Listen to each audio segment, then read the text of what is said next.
हाय दोस्तों, आज बात करते हैं वैक्सीन के बारे में, पर्टिकुलरली कोरोना वायरस के वैक्सीन के बारे में। जैसे कि अभी बहुत सारे लोग वैक्सीन ले रहे हैं, मगर बहुत सारे लोग नहीं ले रहे हैं जो एलिजिबल हैं।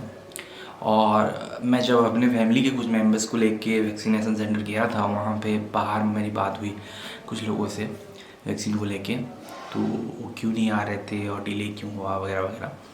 तो मुझे पता चला कि इंडिया में एक जैसे कि डर का माहौल है वैक्सीन को लेके कि क्या मुझे बीमारी हो जाएगी वैक्सीन लेने के बाद, या इवेंचुअली डेथ भी हो सकती है वैक्सीन को लेके। तो दोस्तों ये एक मिसकंसेप्शन है, और ये कैसे मिसकंसेप्शन है मैं आपको बताता हूँ। देखिए दोस्तों, इंडिया में हर रोज़ बहुत सारे लोग नेचुरली उनकी डेथ होती है, बहुत सारे डिजीज़ की वजह से। तो किसी को पता नहीं है कि इवेंचुअली कौन किसका डेथ कब होगा। इस समय बहुत सारे लोग वैक्सीन ले रहे हैं, जैसे कि अभी तक 6 करोड़ लोग वैक्सीन ले चुके हैं। तो कभी न्यूज़ में आता है कि यहाँ पे कोई नर्स की डेथ हो गई, वहाँ पे कोई हेल्दी बंदे की डेथ हो गई आफ्टर वैक्सीनेशन और समथिंग लाइक दैट। और फिर न्यूज़ में आता है कि डॉक्टर लोगों ने उसे चेक किया, उनको पता चला कि कोई कोरिलेशन नहीं है वैक्सीन को लेके और उस डेथ के बीच। तो दोस्तों, एक समझने वाली बात, ये स्टैटिस्टिक की प्रॉब्लम है, ना कि वैक्सीन की प्रॉब्लम है। क्योंकि देखिए दोस्तों, वैक्सीन जब आप लेते हो, तो जब इतने सारे लोग ले रहे हैं, करोड़ों के बीच लोग ले रहे हैं, तो उसमें इवेंचुअली वैक्सीन उतने लोग लेते या नहीं लेते, उनमें से कुछ लोगों का डेथ तो होता ही होता। और उस दिन होता जिस दिन वो लोग वैक्सीन लिए हुए हैं। तो इवेंचुअली क्या होता है कि आप वैक्सीन ले लिए, उसका कुछ साइड सिम्टम्स रहता है, जैसे कि बुखार हो गया, आपको फीवर हो गया, या थोड़ा बॉडी पेन आ गया, तो फिर इवेंचुअली उनकी डेथ हो जाती है, जो कि होना था, क्योंकि उनके इंटरनली कुछ प्रॉब्लम रहे होंगे, कुछ हुआ होगा उनको, तो वो जो उनको डेथ की तरफ लेके जा रहा था। और कोइंसिडेंटली उस दिन उन्होंने वैक्सीन लिया हुआ था सुबह। तो वैक्सीन के लेने के बाद का सिम्टम और इवेंचुअली उनकी जो डिजीज़ थी उसके सिम्टम कुछ मिल जाते हैं, फिर हमें लगता है कि ये सब जो हुआ वैक्सीन की वजह से हुआ।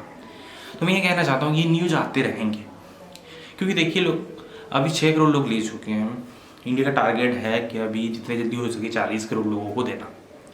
तो अगर 40 करोड़ लोग लेंगे, तो उनमें से कुछ लोगों की डेथ वैक्सीनेशन के दिन ही होंगे, और इवेंचुअली कुछ भी हो ना हो, उस डेथ को वैक्सीनेशन के साथ कोरिलेट किया जाएगा। अगर दोस्तों ये वैक्सीन एक्चुअली में प्रॉब्लमेटिक होता ना, एक्चुअली में प्रॉब्लमेटिक होता, अब तक हमें पता चल चुका होता। क्योंकि इंडिया में 6 करोड़ लोग ले चुके हैं, और बाहर बहुत सारी जगह कोविशील्ड भेजा जा रहा है, वहाँ पे बहुत सारे लोग ले रहे हैं, तो लोगों को पता चल जाता कि ये वैक्सीन एक्चुअली प्रॉब्लमेटिक है। तो आप लोग बोल सकते हैं नहीं, यू में कुछ न्यूज आता है यूरोपियन यूनियन का, उन्होंने बंद कर दिया वैक्सीन को कुछ ब्लड क्लॉटिंग के इशू को लेकर। तो उसमें भी मैं बहुत सारे लोगों के आर्टिकल्स पढ़ रहा था जो पर्टिकुलरली यूके के हैं।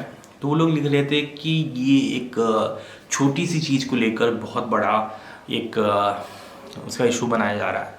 देखिए, ब्लड क्लॉटिंग ऐसे ही कुछ लोगों में हो जाती है, मतलब आपको 1 करोड़ 2 करोड़ लोगों में कभी कभी किसी किसी को ऐसे नेचुरली ब्लड क्लॉटिंग का प्रॉब्लम रहता है।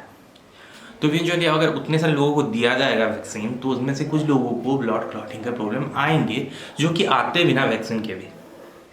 तो बेसिकली वो जो यूनाइटेड किंगडम के डॉक्टर हैं वो यही बोल रहे थे कि ये डायरेक्टली कोरिलेशन उसमें नहीं है, और हम कभी प्रूव नहीं कर पाएंगे कि सुबह उसने वैक्सीन लिया और शाम को उसकी डेथ हो गई, तो वो कोरिलेटेड नहीं है या कोरिलेटेड है। मतलब स्टैटिस्टिकली ये होने वाला था, वो वैक्सीन के साथ कुछ रिलेशन उसका नहीं है। तो अगर आप फिर बोलोगे कि नहीं, आप प्रूव करके दिखाओ कि वो वैक्सीन की वजह से नहीं हुआ है, तो ऐसा नहीं हो पाता दोस्तों कि हम सब चीज़ को ऐसे कैसे कर सकते हैं। अगर इसमें एक्चुअली प्रॉब्लमेटिक रहता ना, तो बहुत सारे डेथ आते, ना कि उतने ही जो स्टैटिस्टिकली एक्चुअली होते रहते हैं।